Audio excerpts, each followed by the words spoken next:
నేనున్నంత కాలం నీకు అధికారం కల్లే.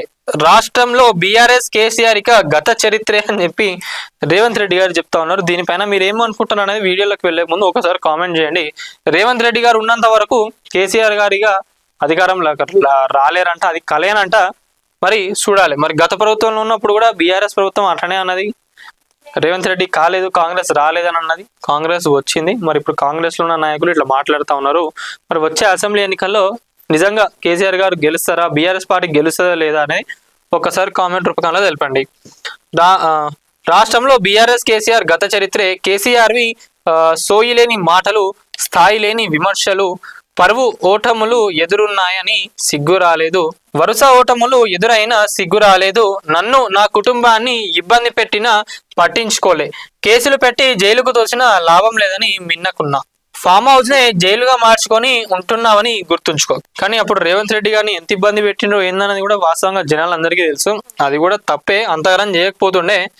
ఓకే, మరి ఇప్పుడు నువ్వు కూడా ఫామ్ హౌస్ అనే జైలు లెక్కనే దాన్ని మార్చుకొని ఉంటున్నావని మర్చిపోకని చెప్పి చెప్తా ఉన్నారు.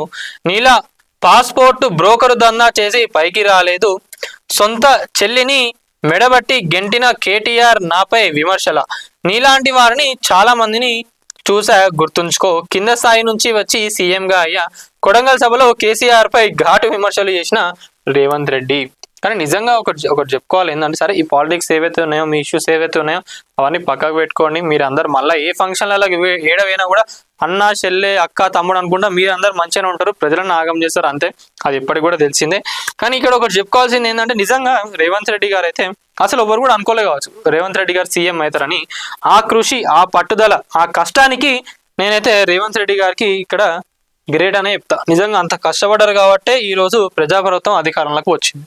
రేవంత్ రెడ్డి గారు పాత్ర దీంట్లో చాలా ఉన్నది. ఇది దానికి సంబంధించి కేటీఆర్ గారిని, కేసీఆర్ గారిని గట్టి వేసుకున్నారు. సో ఇది